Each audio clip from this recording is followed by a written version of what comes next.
Hello friends, welcome to the online platform ऑग्निरू। मैं आपकी मैम इतिका श्रीवास्तव आज आप सभी का फिर से वेलकम करती हूँ और आज हमारा नया टॉपिक होगा प्रेयम्बल। जैसा कि आप सभी लोग देख सकते हैं, हमारा आज का नया टॉपिक क्या है? प्रेयम्बल। मैंने आपको पॉलिटी के बारे में समझाया था, आपने समझा भी था और मैं उसका एक शॉर्ट रिवीजन आपको देना चाहती हूँ कि पॉलिटी में हमने क्या समझा था। कॉन्स्टिट्यूशन के बारे में समझा था। पॉलिटी में हमें क्या पढ़ना था? कॉन्स्टिट्यूशन पढ़ना था, संविधान पढ़ना था। अब हमारे संविधान का जो निर्माण हुआ था वो किसके बेसिस पे हुआ था, आज हम उसके बारे में जानेंगे। तो आज का हमारा टॉपिक क्या है? प्रियम्बल, प्रस्तावना। क्या है?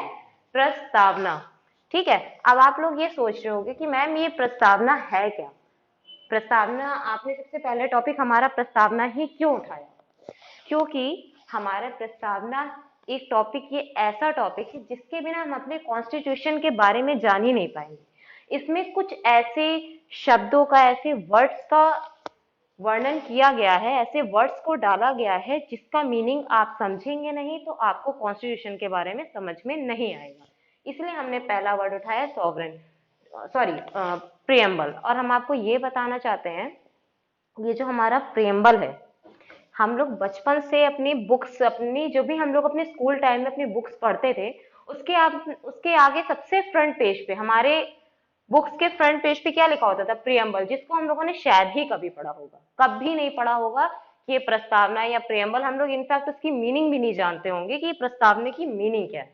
ठीक है। तो पहले मैं उसके बारे में आपको बताऊंगी, लेकिन उसके पहले हम आपको ये बताना चाहते हैं कि ये प्रियम्बल में ऐसा क्या है जिसको मैंने इतने बोर्ड में इतने अच्छे से लिख दिया है। और अब इसको मैं आप लोगों को पहले पढ़ूंगी, उसके बाद में आपको एक एक वर्ड की मीनिंग बताऊंगी। बिल्कुल भी टेंशन नहीं लेनी है, एकदम आराम से समझना है और आराम से पढ़ना है। ठीक है। मैं इसको समझाऊंगी, उसके बाद आपको एक एक वर्ड की मीनिंग इसी बोर्ड पर यहीं पे लिख के सारी चीजों को मैं आपको समझाऊंगी। ठीक है। तो हमारा, और डोंट वरी, बायलिंगुअल समझाऊंगी जब मैं समझाने पर आऊंगी। अभी मैंने इसको इंग्लिश में इसलिए लिखा है क्योंकि मैं आपको चाहती हूँ कि आप लोग इंग्लिश में इसको जाने। उसके बाद में मैं आपको, जब मैं समझाऊंगी तो मैं इसको हिंदी और इंग्लिश बायलिंगुअल ही समझाऊंगी। तो so don't worry, let's begin with preamble. ठीक है। We the people of India having solemnly resolved to constitute India into a sovereign, socialist, secular, democratic republic and to secure all its citizens justice, social, economic and political, liberty of thought, expression, belief, faith and worship, equality of status and opportunity and promote among them all. Don't worry, सारी चीजों को मैं समझाऊंगी, आपकी उंगली में नहीं छोड़ूंगी, तब तक नहीं छोड़ूंगी जब तक आपको प्रियम्बल में हर एक वर्ड का मतलब समझ में नहीं आता। ठीक है। fraternity, assuring the dignity of the individual and the unity and integrity in our constitution assembly this 26th of November 1949 do hereby adopted, do hereby adopt। अब मैं आप लोगों को टाइम दे रही हूं, आप इसका स्क्रीनशॉट ले लें। आई होप आप लोगों ने इसका स्क्रीनशॉट ले लिया होगा। ठीक है। तो अब हम लोग शुरू करते हैं, अपने एक एक वर्ड के साथ में जाते हैं। अच्छा, एक बात बताइए, जब मैंने आपको कल पॉलिटी में ये बताया था कि कॉन्स्टिट्यूशन क्या है, कॉन्स्टिट्यूशन को जब हम लोगों ने पढ़ना शुरू किया था तो क्या मैंने आपको संविधान के कुछ फीचर्स के बारे में बताया था? क्या मैंने आपको ये डिक्लेयर किया था या मैंने आपको ये बताया था कि कॉन्स्टिट्यूशन में ऐसे कौन से फीचर्स हैं जिनके बारे में हमें जानना चाहिए? हमने आपको कुछ बताया था कि रिजिड है, ये फ्लेक्सिबल है, ये इतना लंबा लिखा हुआ है, इसमें 395 आर्टिकल्स हैं। जब मैंने इसको अडॉप्ट किया था, जब हमने इसको अडॉप्ट किया था तो इसमें कितने आर्टिकल्स थे? 395 आर्टिकल्स थे। सारी मैम ने बताई थी बातें। और जब हम इसमें अमेंडमेंट करते हैं तो किस आर्टिकल के अनुसार करते हैं, ऐसा क्या आर्टिकल है? तो आर्टिकल 368 मैंने आपको बताया था। ये सारी क्या थी? ये सारी हमारी क्या थी? कॉन्स्टिट्यूशन की विशेषताएं थी। क्या थी? विशेषताएं थी। मतलब वो सारे फीचर्स जो हमारे कॉन्स्टिट्यूशन में देखने को मिलते हैं वो कहां पर हैं? उन सारे फीचर्स के बारे में, उन सारी विशेषताओं के बारे में कहाँ बताया गया है? हमारी प्रस्तावना में। कहाँ पर बताया गया है? प्रस्तावना में। अब मैं आपको एक बात बताना चाहती हूँ, अगर मैं प्रस्तावना को यानी प्रिएम्बल को अगर मैं एक वन वर्ड में डिस्क्राइब करूं, एक इसकी छोटी सी डेफिनेशन अगर मैं आपको दूं, तो इसकी डेफिनेशन होती है, ये हमारे कॉन्स्टिट्यूशन का क्या है, जिस वर्ड को मैं आज इतना प्रेशराइज करके आपको कह रही हूं, कॉन्स्टिट्यूशन, संविधान, उसमें इसका क्या रोल है, ये कॉन्स्टिट्यूशन का ऐसा क्या भाग है जिसके बारे में मैं बताने जा रही हूँ। इसको हम जानते हैं, क्या कह सकते हैं कॉन्स्टिट्यूशन में, क्या कहते हैं, ये हमारी प्रस्तावना क्या है, ये सोल ऑफ आवर कॉन्स्टिट्यूशन है। क्या है? Soul of our constitution. ठीक है, संविधान की आत्मा, इसको क्या कहते हैं हम लोग? संविधान की आत्मा। ठीक है, अब आप ये सोच रहे होंगे कि मैम ये संविधान की आत्मा, इसको हम लोग क्यों कहते हैं, ये संविधान की आत्मा क्यों कहा जा रहा है इसको? क्योंकि हमारे संविधान में, हमारे कॉन्स्टिट्यूशन में जितने भी फीचर्स हमें देखने को मिलते हैं, जितनी भी विशेषताएं, हमारा कॉन्स्टिट्यूशन कैसा होना चाहिए, उसके अनुसार हमारा देश कैसे चलेगा, इन सारी बातों की विशेषताएं हमारे प्रियम्बल में देखने को मिलती है, जिसका एक उदाहरण मैंने आपको कल बताया था, रिजिड एंड फ्लेक्सिबल। हमने क्या बताया था कि हमारा कॉन्स्टिट्यूशन कैसा है, रिजिड भी है और फ्लेक्सिबल भी है, कठोर भी है और लचीला भी है। ये मैंने आपको कल बताया। तो ये क्या था, ये हमारे फीचर्स थे। ठीक है, हमारी सोल क्या बताती है, ये प्रियम्बल हमें क्या बताता है हमारे संविधान के बारे में। ठीक है, हमारे जितने भी फीचर्स हैं, ठीक है, वो सारे चैप्टर्स, जिसको हम लोग चैप्टर्स कहते हैं, जितने भी फीचर्स हैं वो हमें कहाँ देखने को मिलते हैं, हमारे प्रियम्बल में देखने को मिलते हैं। विशेषताएं, जिसे हम क्या कहते हैं, विशेषताएं। अब हम ये बात करते हैं कि ये जो प्रियम्बल हमारा आया है, ये आया कैसे था, कि कोई तो होगा ना जिसने ये बताया होगा कि ये जो हमारा प्रियम्बल है कैसा होना चाहिए, हमें इसको लाने की क्या जरूरत पड़ी, कौन था जिसने कहा था कि प्रियम्बल होना चाहिए। ठीक है, दूसरी बात, पहली बात कौन था, दूसरी बात ये कि ये किसका मॉडिफाइड रूप है, मतलब किसका मॉडिफाइड, मतलब ऐसी कौन सी प्रस्तावना लाई गई, ऐसा कौन सा प्रस्ताव लाया गया जिसके अनुसार हमारा प्रियम्बल उसका रूप बन गया। पहला पॉइंट। ठीक है, ये हो गया हमारा पहला। अब हमारा सेकेंड पॉइंट ये है, this is the modified form of objective resolution. क्या है? This is the modified form of objective resolution. हमारा प्रियम्बल क्या है, हमारा preamble is the modified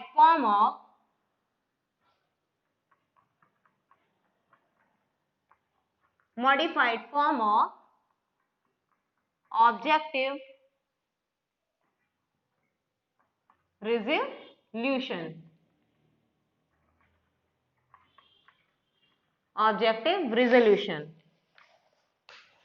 objective यानी कि उद्देश्य प्रस्ताव, ऑब्जेक्टिव यानी कि उद्देश्य प्रस्ताव। प्रियम्बल क्या है हमारा, कौन सा फॉर्म है, किसका फॉर्म है, ऑब्जेक्टिव रिजोल्यूशन का। और ये ऑब्जेक्टिव रिजोल्यूशन हमारी कॉन्स्टिट्यूएंट असेंबली में लाने वाले कौन थे, किसने कहा था ये चीज कि हमारा जो संविधान होगा वो इसके अंदर दिए हुए उद्देश्य, इसके अंदर दिए हुए फीचर्स के अनुसार चलेगा। ये बात, ये ऑब्जेक्टिव रिजोल्यूशन लाया गया किसके लिए, किसके कहने पे ये लाया गया, कौन था, तो वो थे हमारे पंडित जवाहरलाल नेहरू जी। कौन थे हमारे?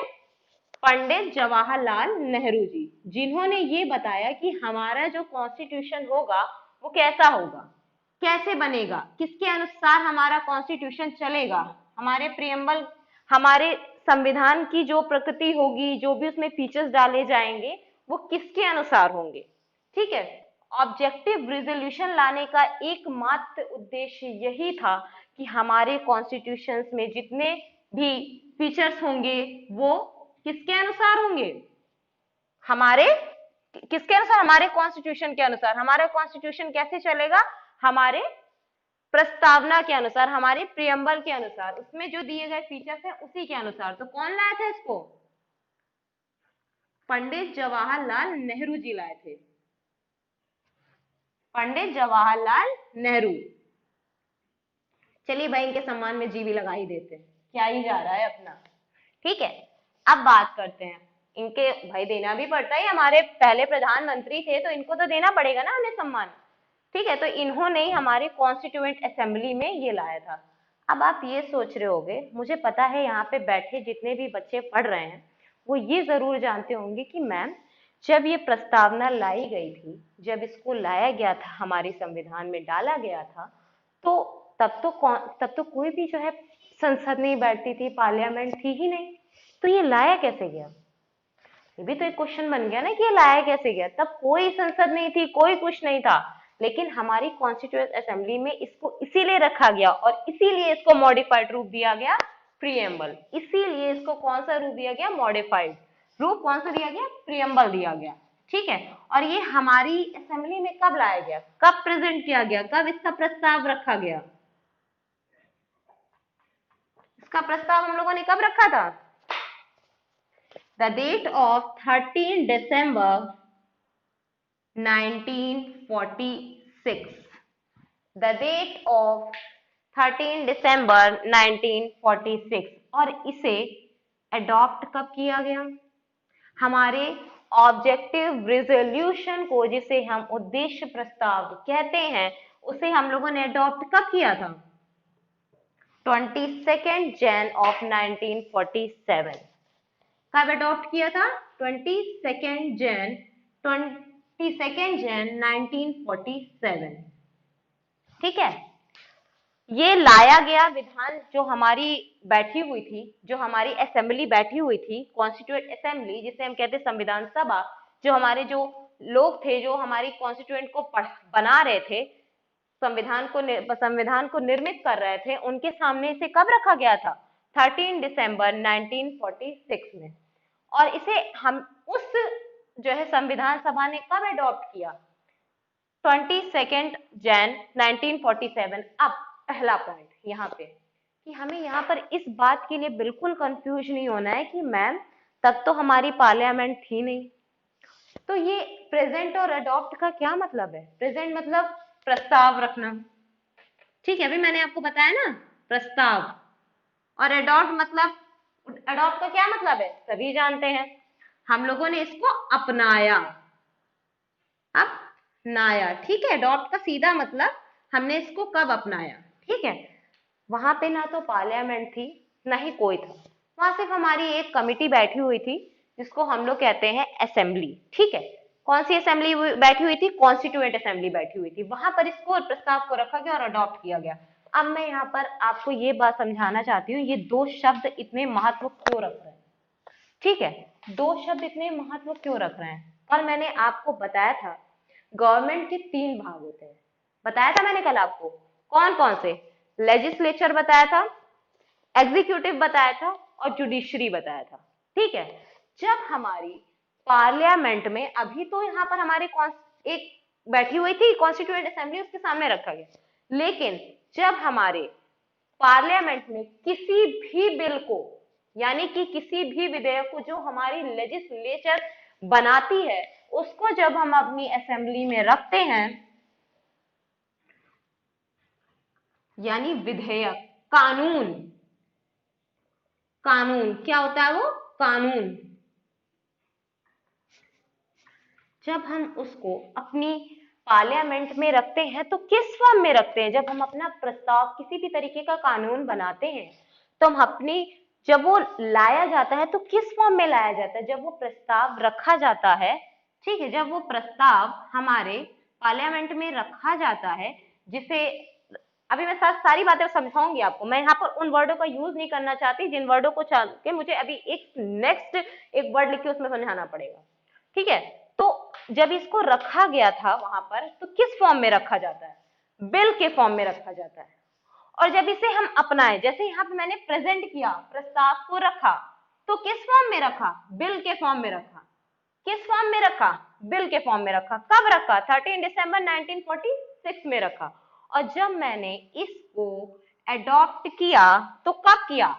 22 जैन 1947 में। हमने इसे कब अडॉप्ट किया? इस डेट में जो लिखी हुई है 22 जैन 1947। और जब मैंने इसको अडॉप्ट किया तो उसको हम लोगों ने क्या बताया? एक्ट बताया, अधिनियम बताया। जब हमने इसको इम्प्लीमेंट कर दिया, लागू कर दिया, अपना लिया, जब हमारी लोकसभा, राज्यसभा और हमारे प्रेसिडेंट के द्वारा किसी कानून को अनुमति दे दी जाती है कि हाँ अब ये हमारी जनता पे लागू हो सकता है, या कोई भी ऐसा कानून जो हमारी जनता को फॉलो करना है, हमें फॉलो करना है, या सभी को फॉलो करना है, जो हमारा जिस पर देश चलेगा, उसको क्या कहते हैं? अधिनियम कहते हैं। और वो किसके द्वारा पारित होता है? हमारी पार्लियामेंट के द्वारा। पार्लियामेंट जिसमें लोकसभा और राज्यसभा और प्रेसिडेंट उसको जब उसमें साइन करेगी, जब उसको कहेगी कि हाँ अब ये लागू हो सकता है, तो वो किस फॉर्म में लागू होगा? एक्ट के फॉर्म में, जिसे हम क्या कहेंगे? अधिनियम कहेंगे। क्या कहेंगे? अधिनियम कहेंगे। तो हमारी जब चीजों को अडॉप्ट किया जाता है, इम्प्लीमेंट किया जाता है, तो वो किस फॉर्म में किया जाता है? एक्ट के फॉर्म में। तो ये क्या था हमारा? ये एक्ट था। जब हमने अपने प्रियम्बल को, जब इस ऑब्जेक्टिव रेजोल्यूशन को उन्होंने एक्सेप्ट किया, अडॉप्ट किया, अपना लिया हमारी कॉन्स्टिट्यूएंट असेंबली ने, तो किस फॉर्म में अपनाया था? एक्ट के फॉर्म में अपनाया कि हाँ भाई पंडित जवाहरलाल नेहरू ने बताया है कि हमारा ये जो ऑब्जेक्टिव रेजोल्यूशन है इसी के अनुसार हमारा प्रियम्बल होगा, तो इसी फॉर्म में होगा। मतलब इसी को बताया उन्होंने कि अडॉप्ट इसी फॉर्म में हम रखेंगे। ऑब्जेक्टिव रेजोल्यूशन में जितने भी फीचर्स दिए गए थे उसको कब अडॉप्ट किया गया? 22 जनवरी 1947 में। समझ आई इतनी सी बात? अब हम लोग बात करते हैं हमारे प्रियम्बल की। हमारे प्रियम्बल में लिखे कुछ शब्दों के बारे में अब मैं आपको बताती हूँ। जो हमारे प्रियम्बल में विशेषताएं लिखी हुई हैं उसके बारे में हम वर्णन करेंगे। एक एक वर्ड का मतलब मैं समझाऊंगी आपको। आपको ये प्रियम्बल जानना इसलिए जरूरी नहीं है कि हाँ हमारे फीचर्स हैं, इसमें 40 बातें लिखी हैं कि हमारा संविधान ऐसा है या वैसा है। हम जब IAS, PCS या किसी भी सिविल सर्विसेज के एग्जाम्स के इंटरव्यू दे रहे होते हैं ना, तो वहां पर हमारे प्रस्तावना में लिखे हुए वर्डों के बारे में जरूर पूछा जाता है। जरूर से जरूर पूछा जाता है कि इसका मतलब क्या होता है, उसका मतलब क्या होता है। चलिए अब हम बात करते हैं। Be the people of India. हम भारत के लोग। मैंने आपसे क्या कहा था? मैं आपको एक एक शब्द का मतलब समझाऊंगी, ठीक है? हम भारत के लोग। कौन? हम भारत के लोग यह वादा करते हैं कि हम अपने देश को कैसा बनाएंगे? सॉवरेन बनाएंगे। जिसके बारे में कल मैंने आपको बताया भी था कि सॉवरेन का क्या मतलब होता है। क्या बनाएंगे? अपने देश को कैसा बनाएंगे? संपन्न बनाएंगे। क्या बनाएंगे? संपन्न बनाएंगे। बिल्कुल टेंशन मत लेना, सब समझाऊंगी मैं। Second, socialist. फिर वर्ड आता है सेक्युलर, पंथ निरपेक्ष या धर्मनिरपेक्ष।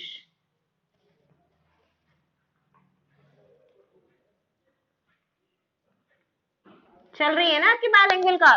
कोई दिक्कत तो हो नहीं रही होगी आपको, I think. Sovereign, socialist, secular. उसके बाद डेमोक्रेटिक, फिर आता है रिपब्लिक। आज हम इन 5 वर्ड के बारे में एकदम डीपली समझेंगे कि ये 5 वर्ड क्या है, इनका क्या मतलब निकल रहा है, ठीक है? पहला सोवरेन, दूसरा सोशलिस्ट, तीसरा secular, fourth is democratic, fifth is Republic. अच्छा, अब मेरा पहला सवाल आप लोगों से ये है कि ये बताइए, जब हम लोग, क्या अब हम लोग एक सॉवरेन स्टेट में रहते हैं? क्या हम लोग एक संपन्न देश में रह रहे हैं? क्या हमारे ऊपर किसी और का राज है? क्या हमारे ऊपर कोई ऐसा देश है या ऐसी चीज है जो हम पे राज कर सके?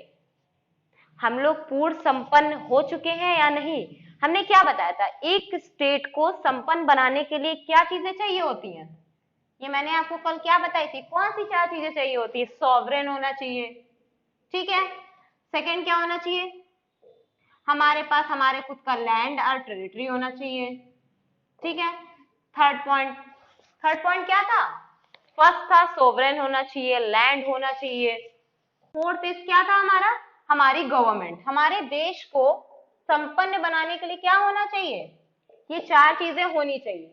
एक देश को देश घोषित करने के लिए ये 4 चीजें होनी बहुत जरूरी है।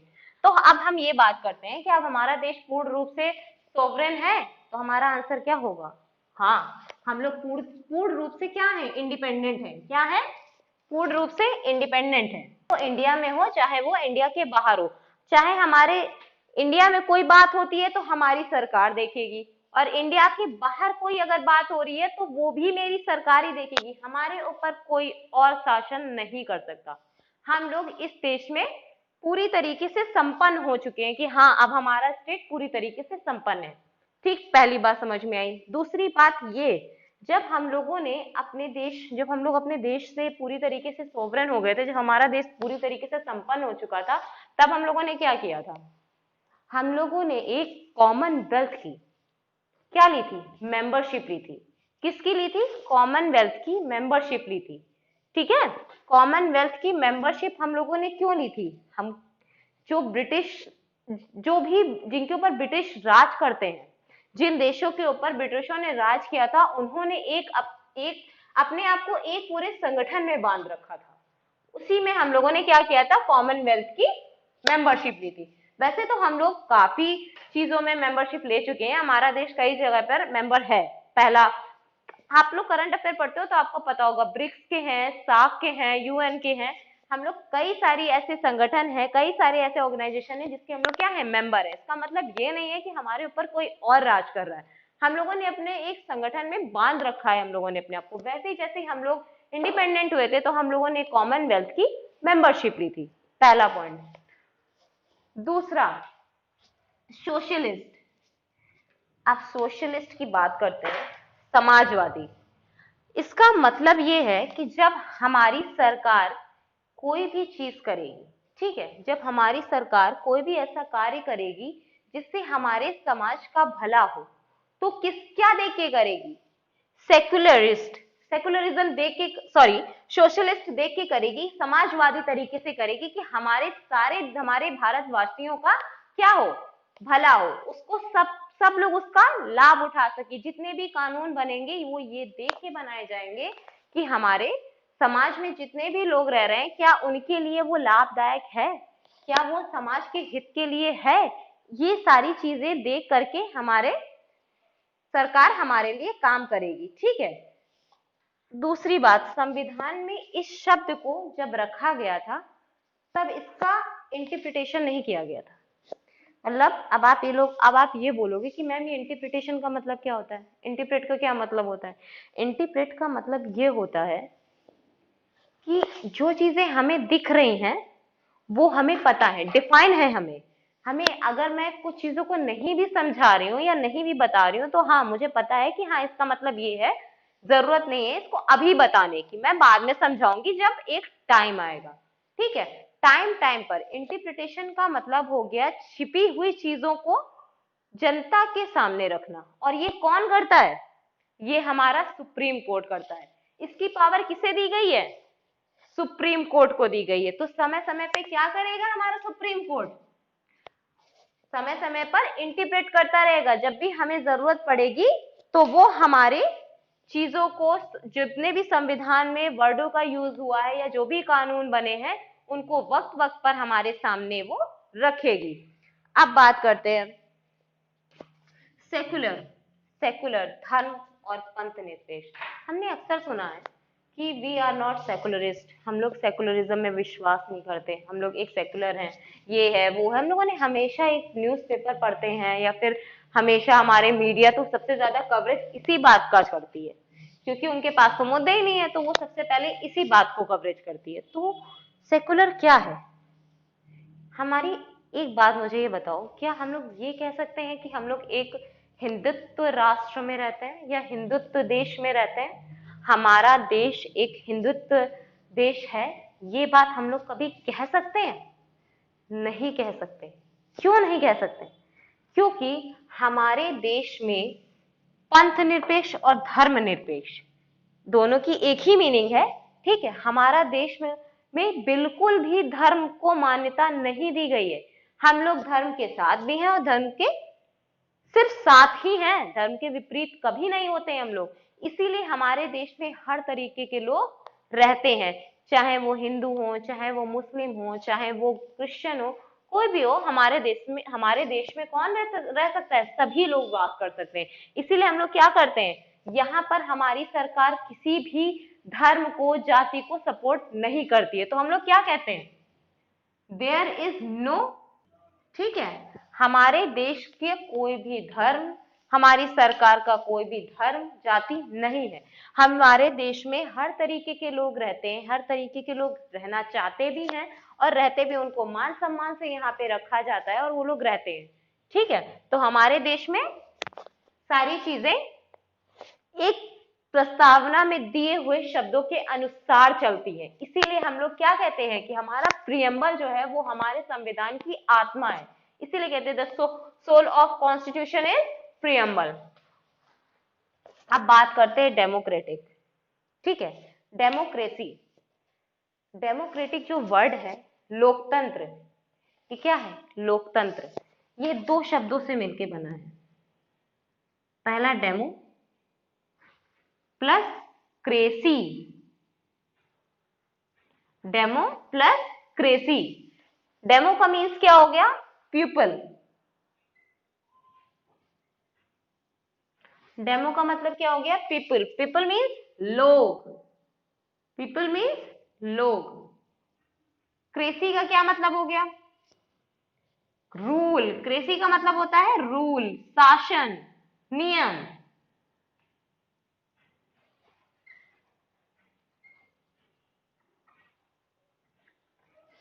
ठीक है, अब हम लोगों ने इस वर्ड को लिखा डेमो प्लस क्रेसी।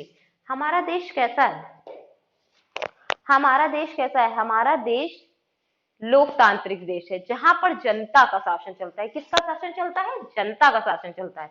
अब हम लोगों ने बचपन से आज इतने बड़े हो गए हैं, कॉम्पिटेटिव लेवल के एग्जाम्स की तैयारी कर रहे हैं, एक नॉलेजेबल सब्जेक्ट को पढ़ रहे हैं, तो हम लोगों ने बचपन से एक डेफिनेशन डेमोक्रेसी की हमेशा पढ़ी है। वो डेफिनेशन क्या है? Government of the people, government by the people, government for the people. ठीक है, गवर्नमेंट जिसके बारे में कल मैंने बताया था, गवर्नमेंट के 3 अंग होते हैं। वो 3 अंग कौन से होते हैं? Legislature, executive and the last judiciary. ठीक है, हमारे गवर्नमेंट के 3 अंग हैं जिसके अनुसार वो काम करती है। अब बात करते हैं, ये जो government of the people, government by the people, government for the people, ये डेफिनेशन डेमोक्रेसी की किसने दी थी? कौन थे वो जिन्होंने इसकी डेफिनेशन दी थी? वो थे अब्राहम लिंकन।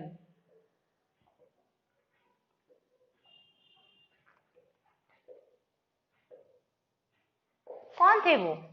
Abraham Lincoln. उन्होंने ये बताया कि हमारी डेमोक्रेसी को डिफाइन करने के लिए जो उन्होंने इन 3 लाइन की डेफिनेशन दी है, इसका मतलब क्या है? इसकी डेफिनेशन किसने दी? अब्राहम लिंकन ने दी। ये याद रखना, सीधे सीधे ये क्वेश्चन पूछा जाता है कि government of the people, government for the people, government by the people, 6 line से, government of the people, government by the people, government for the people. ये डेफिनेशन आपको किसने दी है? ठीक है, ये डेफिनेशन हमारे पास कैसे आई? तो अब्राहम लिंकन के द्वारा दी गई। किसके द्वारा दी गई? अब्राहम लिंकन के द्वारा। अब बात करते हैं, गवर्नमेंट ऑफ द पीपल का क्या मतलब है? गवर्नमेंट ऑफ द पीपल का क्या मतलब है? गवर्नमेंट ऑफ द पीपल का मतलब है कि जो भी हमारी गवर्नमेंट होगी वो हम ही में से होगी, हम ही लोग होंगे जिनमें से गवर्नमेंट बनेगी। हमारे देश में जिन लोगों को नागरिकता मिली हुई है, सिटीजनशिप जिनको मिली हुई है, वही गवर्नमेंट को चला सकते हैं। इसका क्या मतलब हुआ? हम लोग नागरिक, हम भारत के लोग, गवर्नमेंट हम ही में से कोई एक होगा जो हमारी सरकार को चलाएगा। जो हमारे पीएम हैं, जो हमारे प्रेसिडेंट हैं, ये सब लोग जो भी होते हैं वो क्या होते हैं? उनको अपनी सिटीजनशिप मिली हुई होती है, हमारे देश की नागरिकता क्या मिलती है? हमारे देश की नागरिकता। Second, government by the people. अब इसका क्या मतलब है? Government by the people. अब मैं इस वर्ड को समझाऊंगी और बहुत अच्छे से इस बात को भी समझ आऊंगी कि इसमें बाय द पीपल का क्या रोल है, क्यों ऐसा हम कह रहे हैं कि गवर्नमेंट बाय द पीपल। तो गवर्नमेंट बाय द पीपल का मतलब ये है कि जो भी सरकार बनेगी वो हम लोगों के द्वारा ही बनेगी। मतलब हम लोग एक ऐसी कड़ी हैं अपने गवर्नमेंट को बनाने वाली जिसके द्वारा हमारी गवर्नमेंट बनेगी। लोग हैं हम लोग जो गवर्नमेंट को बनाएंगे। कैसे बनाएंगे?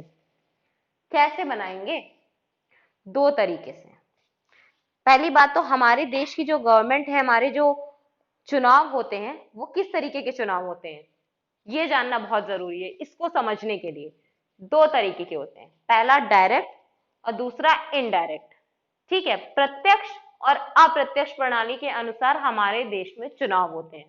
ठीक है, प्रत्यक्ष चुनाव वो होते हैं जिसमें हम लोग डायरेक्टली इन्वॉल्व होते हैं, डायरेक्टली इंडल्ज होते हैं, हम लोग उसमें मतदान करते हैं, बशर्ते हमने उस चीज को पा रखा हो। क्या चीज को? हमारी एज होनी चाहिए, वो क्वालिफिकेशन होनी चाहिए कि हम लोग उस इलेक्शन में जाकर के क्या कर सके? मतदान कर सके। तभी तो हम लोग ये कहेंगे गवर्नमेंट बाय द पीपल। तभी तो ये बात हम लोग कह पाते हैं कि गवर्नमेंट कैसी होनी चाहिए। गवर्नमेंट कौन बनाएगा? हम लोग बनाएंगे। गवर्नमेंट किससे बनेगी? हम ही में से कोई होगा जो गवर्नमेंट को बनाएगा।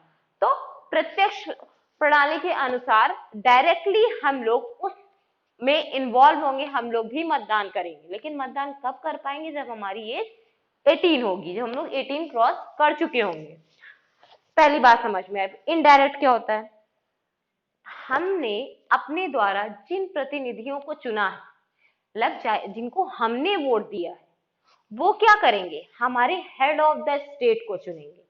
वो क्या करेंगे? जो हमारे प्रतिनिधि हैं, एमएलए एमपी जो भी हैं, जो लोकसभा के चुनाव होते हैं वो कैसे चुनाव होते हैं? डायरेक्ट चुनाव होते हैं। ये बात याद रखना कि हमारे लोकसभा के चुनाव कैसे होते हैं? डायरेक्ट चुनाव होते हैं। जो हम जिनको हम चुनते हैं, जो हमारे प्रतिनिधि होते हैं, वो क्या करते हैं? हेड ऑफ द स्टेट को चुनते हैं। हमारे हेड ऑफ द स्टेट कौन होता है? कौन होता है हमारे head of the state? President होते हैं। कौन होते हैं? प्रेसिडेंट होते हैं। दो बातें समझ में आई। पहला कि गवर्नमेंट बाय द पीपल, हमारे ही द्वारा चुनी जाती है हमारी गवर्नमेंट। दूसरा, प्रत्यक्ष और अप्रत्यक्ष प्रणाली से हमारी गवर्नमेंट बनती है। हम किस में पार्टिसिपेट कर सकते हैं? प्रत्यक्ष प्रणाली में, यानी डायरेक्ट इलेक्शन में हम पार्टिसिपेट कर सकते हैं। और हम जो इनडायरेक्ट इलेक्शन होता है जिसमें हेड ऑफ द स्टेट बनता है, ठीक है, जो हेड ऑफ द स्टेट बनते हैं वो किसके द्वारा बनते हैं?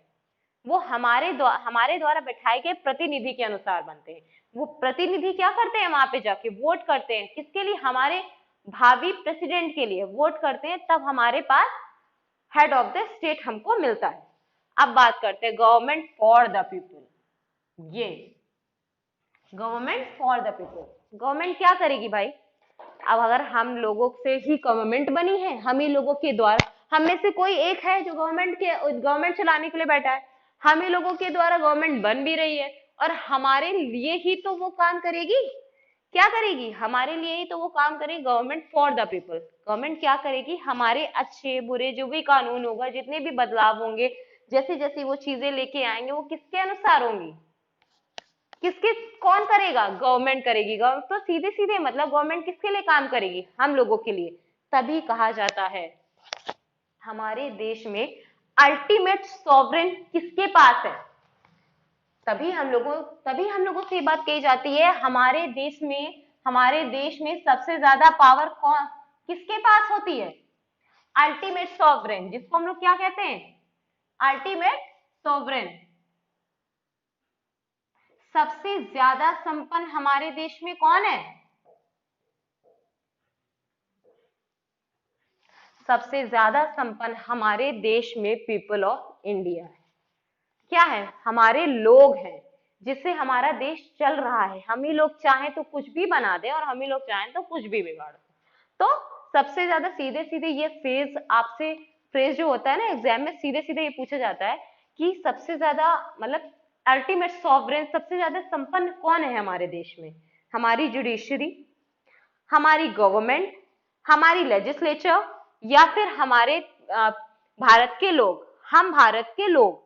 इनमें से चार चीजें अगर आपको पूछी जा रही हैं तो आप सीधा सीधा आंसर क्या देंगे कि हमारे देश के लोग, यानी we the people of India, हम भारत के लोग, people of India. Ultimate sovereign, सबसे ज्यादा संपन्न कौन है, हमारे देश के लोग। इसीलिए कहा जाता है हमारा भारत क्या है, एक लोकतांत्रिक देश है। क्या बोला जाता है, एक लोकतांत्रिक देश है। अब बात करते हैं गणराज्य की। गणराज्य, ये भाई रिपब्लिक, ये शब्द मैं समझाने से पहले आपसे एक क्वेश्चन पूछना चाहती हूँ कि हमारे देश में मोनार्क है। मोनार्क का मतलब होता है क्या हमारे देश में किसी और की तानाशाही चलती है, कोई ऐसा शासन है किसी का जो हमारे ऊपर राज करे, कोई है ऐसा?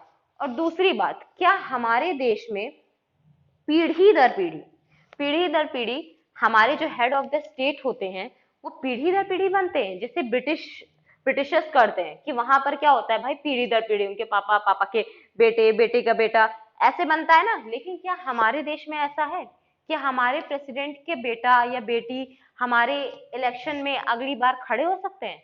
ऐसा है, हेरिडेटरी फॉर्म है हमारे देश में? तो हम जवाब क्या देंगे, नो। हमारे देश में ऐसा कोई भी हेरिडिटरी फॉर्म नहीं है जिसकी वजह से हमारे देश में गणराज्य को कोई भी दिक्कत खड़ी हो। हमारे देश में क्या होता है, जो हमारा हेड ऑफ द स्टेट चुना जाता है, दो बातें याद रखनी है, हमारे देश में जो हेड ऑफ द स्टेट चुना जाता है वो किसके द्वारा चुना जाता है, किसके द्वारा, इलेक्टेड, इलेक्शन होते हैं। क्या होता है, चुनाव होता है। क्या होता है, चुनाव होता है। ठीक, दूसरी बात, हमारे देश में जो हेड ऑफ द स्टेट होते हैं, head of the state president होते हैं। ठीक, प्रेसिडेंट,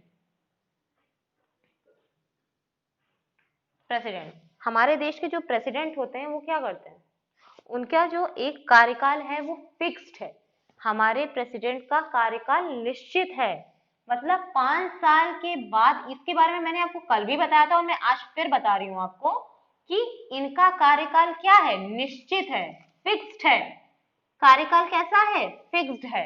ठीक है, हमारे देश के राष्ट्रपति जो हेड ऑफ द स्टेट होंगे उनका कार्यकाल निश्चित होगा और वो चुनाव करके ही आएंगे। इसीलिए हमारे देश को रिपब्लिक, हमने अपने संविधान में इस शब्द को डाला जिसको कहते हैं रिपब्लिक। क्या कहते हैं? और कभी कभी जानते क्या होता है, एग्जामिनर क्या पूछ लेते हैं कि भाई ये जो रिपब्लिक का अपोजिट क्या होगा, रिपब्लिक का सीधा पूछ लेते हैं। तो रिपब्लिक का अपोजिट होता है मोनार्क। हमारे देश में किसी का कोई भी तानाशाही नहीं चलती, हमारे देश में किसी की कोई भी तानाशाही नहीं चलती है। इतनी बात आज आप लोगों को समझ में आई? पहली बात। चलिए मैं रिपीट करती हूँ, हम भारत के लोग ये वादा करते हैं कि हम अपने देश को sovereign, socialist, secular, democratic and Republic बनाएंगे। कैसे बनाएंगे? हमारे देश में किसी का भी कोई भी हस्तक्षेप नहीं होगा, चाहे वो इंडिया के अंदर हो चाहे वो इंडिया के बाहर हो। हम लोग पूरी तरीके से क्या है, इंडिपेंडेंट है। हमारे देश की गवर्नमेंट क्या करेगी, हमारी भलाई के लिए काम करेगी। हमारे देश में क्या चलती है, मिक्स्ड इकोनॉमी चलती है।